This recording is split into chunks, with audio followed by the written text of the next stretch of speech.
Je suis Benoît Klipfel, PDG de Memsoft. Je suis rentré en 1989 comme directeur de la communication de Memsoft. L'histoire de Memsoft, moi on me l'a racontée, je ne la connaissais pas. Et puis surtout j'étais directeur de la communication, là il fallait que je la raconte à l'extérieur. Donc Memsoft c'était une start-up avant l'heure. Au niveau de la technologie, ils avaient transformé les disques durs de l'Apple II, qui était le seul micro-ordinateur un peu grand public, accessible aux entreprises.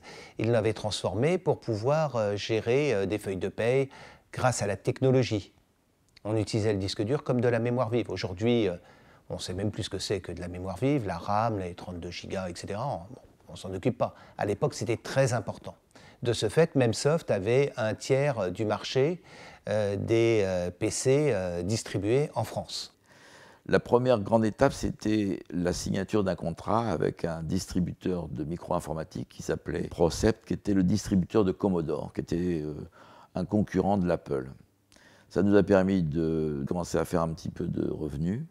Et ce revenu nous a permis d'aller au SICOM, c'est le grand salon de l'informatique à l'époque, et essayer de se faire connaître et mettre en place un circuit de distribution avec des sociétés de services qui allaient utiliser nos produits systèmes pour faire leurs propres applications. Chaque société de services développait en fait un applicatif de gestion, surtout organisé autour de la facturation, de la gestion et du stock. On a commencé à développer le nombre de distributeurs en France. Il a fallu le développer aussi à l'extérieur. Donc on a trouvé moyen de créer des structures en Finlande, en Espagne, en Angleterre, en Allemagne, puis ensuite aux États-Unis, pour distribuer les produits que l'on avait créés. Donc la société s'est étendue un peu partout dans le monde. Il y avait une filiale à Boca Raton, il y en avait des filiales un peu partout en Europe.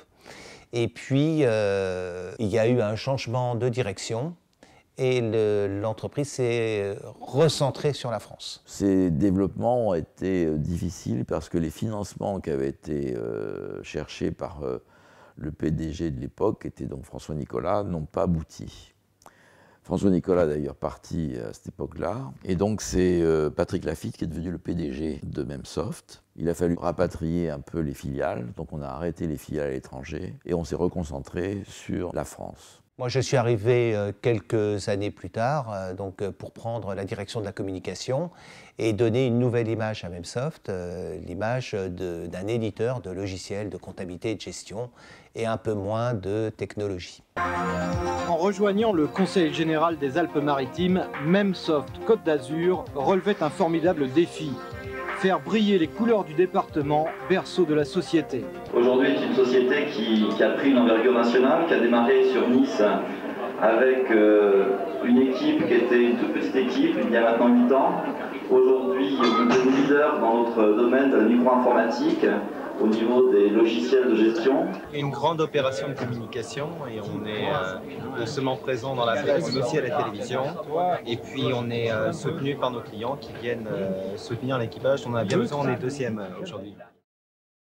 La seconde étape, ça a été un très fort développement. En 2 ans, le chiffre d'affaires a doublé et ça a permis à l'entreprise d'acquérir un concurrent, et d'ailleurs par la suite d'autres sociétés, un concurrent, la société Multilog.